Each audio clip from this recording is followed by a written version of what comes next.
So napansin yung dugtungan mga boss, so ang liit. So yan, bali isang dangkal lang yan mga boss, o mahigit nasa 6 to 7 inches lang mga boss. So ang liit ng overlap, wala pa rin yan sa standard mga boss. So ito pang napansin ko mga boss, yung distansya ng bakal, yan yung spacing niya mga boss. So ang liit dito, tapos sa itaas is malaki yung buka. So mas maganda mga boss, maiwasan natin yan para yung puwersa ng ating slab is 100% mga boss. Dapat almost the same yung kanyang distansya. Dapat nandito yan sa gitna o mahigit sa gitna. So katulad nito mga boss, yung iba nga is lumagpas sa beam, yung iba is nasa gitna, para malakas yung kapit niya sa beam, para yung slab natin ay matibay. So mas maganda mga boss, sabay yung buhos natin sa beam at saka slab. So ang tawag niyan is monolithic. So mas maganda mga boss, monolithic yung ating pagbubuhos. So ito yung gamit nila. So 12mm yung gamit nilang bakal. So yung sa itaas naman is support lang yun. So gamit nila is 10mm. So mga boss, mas maganda monolithic. Hindi pa nabuhusan yung kabilang beam. So mas magandang mabuhusan lahat ng beam. So ito pa mga napansin ko mga boss. So itong beam na to, sobrang luwang sa ilalim mga boss.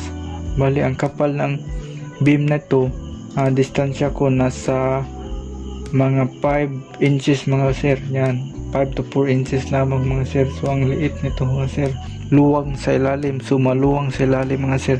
So ito yung PVC, titest natin yan. So yan, so sobrang luwang sa ilalim mga sir. Yan mga sir. So plywood po yang nasa ilalim.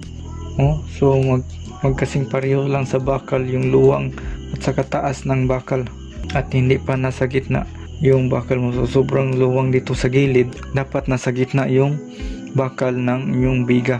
So ito pa napansin ko mga boss, so ito lang yung nakataling alambre.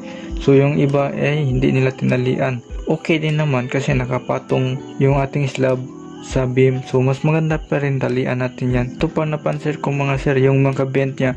So okay naman dito nakabend, is nasa gitna naman yung bend.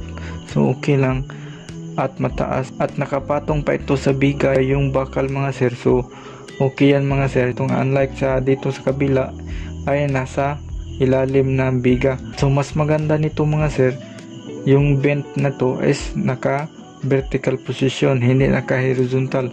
Dapat papunta sa ilalim yung point ng bend. So yan mga sir. So hindi pa nabuhusan lahat. So yung sa kabila ay wala pa. So yan, nabuhusan na yan dyan. So mas maganda monolithic pa rin yung ating pagbubuhos nito, kasi dapat nilalagyan ito ng spacer o tinatali ito sa bakal. Yan, tinatali yan sa bakal, kasi pag tinanggal yung forma mga boss, makikita yung PVC sa ilalim. So lilitaw yung PVC. So mas maganda tinatali yan sa bakal o nilalagyan yan ng spacer.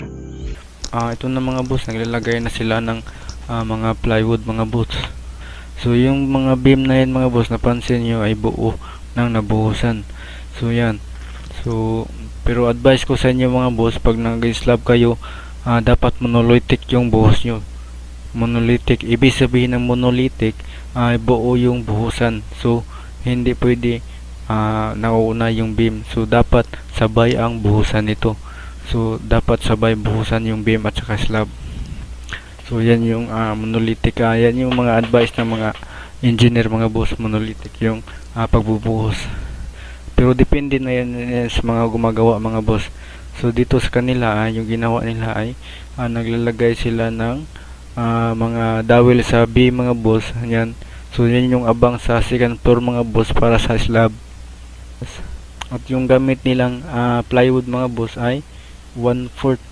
So manipis lang, pero dapat magdahan-dahan kang mag-apak nito mga boss, at baka mabutas ito kasi 1/4 lang yung kapal ng plywood. Mas maganda.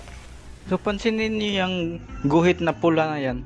So may taong naglalakad, dala-dala yung wheelbarrow na may halo, siguro sa vibration, kaya yun nag-react yung mga support, at maya-maya gumuho yung mga support sa ilalim.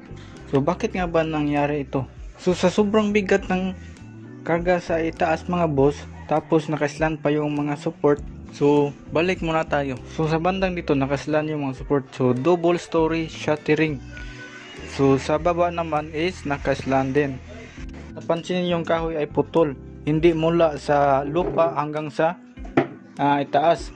So, bali, dinugtong nila ang kahoy. Kaya, dyan nagsimula yung paggalaw ng mga porma. Ganyan. So, dyan nagsimula mga boss. So, balik natin mga boss. So, tingnan nyo naman. So, naka-islan na ito sa hindi pa ito gumuho mga boss. So, sa bandang ito, naka-islan na po itong mga forms na ito sa hindi pa gumuguho. So, ganyan. So, dyan nagsimula yung paggalaw ng mga forma. So, dito naman, itong mga bilog na mga berde na ito ay kulang sa height yung mga kahoy.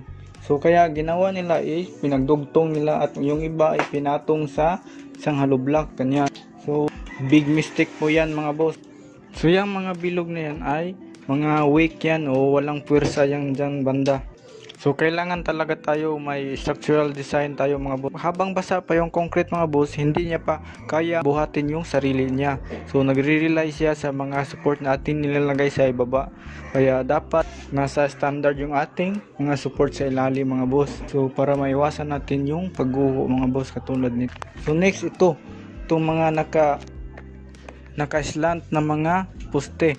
So, dapat ito naka-vertical. So, vertical at horizontal lang yung dapat natin. So, yung naka-slant na mga poste na yan ay bawal pa rin yan o hindi yan dapat nila ginaganyan. Kasi pag naka-slant mga boss, mabilis gagalaw yung poste o yung forma sa ilalim mga boss. At saka dito naman sa ilalim mga boss, yan, kita nyo yan. Yan, yung maikli lang yung mga kahoy. Yan. So, ang ginawa nila is dinugtungan nila ng block baron. So, ganyan, ginawa lang bricks o stone block. Ganyan. So, kaya yan. So, pag gumalaw yung poste, mas maganda kasi yan mga boss, nakabaon kunti yung vertical na poste natin. So, dapat nakabaon ito sa lupa. Yan. So next is, so balik lang natin ng konti. So next is itong mga reinforcement bar mga boss. Yan. So mali ito mga boss. So napansin nyo yan na puto lahat yung dugtungan mga boss. So hindi dapat ginaganyan mga boss. Dapat alternate yung pagkadugtong nito mga boss. Ganyan. So katulad dito sa kabila oh. So ganito dapat ang ginawa nila. Hindi puto lahat yung dugtungan. So balik natin mga boss. Ganyan. So next is yung sa nito mga boss, yung distansya ng column. So diyan okay lang yan, maliit. So dito is sobrang luwag. So dapat may poste ka dito sa gitna na ilagay. Tapos ibabaw may beam ka sa gilid. So sobrang luwag kasi mga boss, kaya ayun, bumagsak. At sobrang taas pa yung distansya.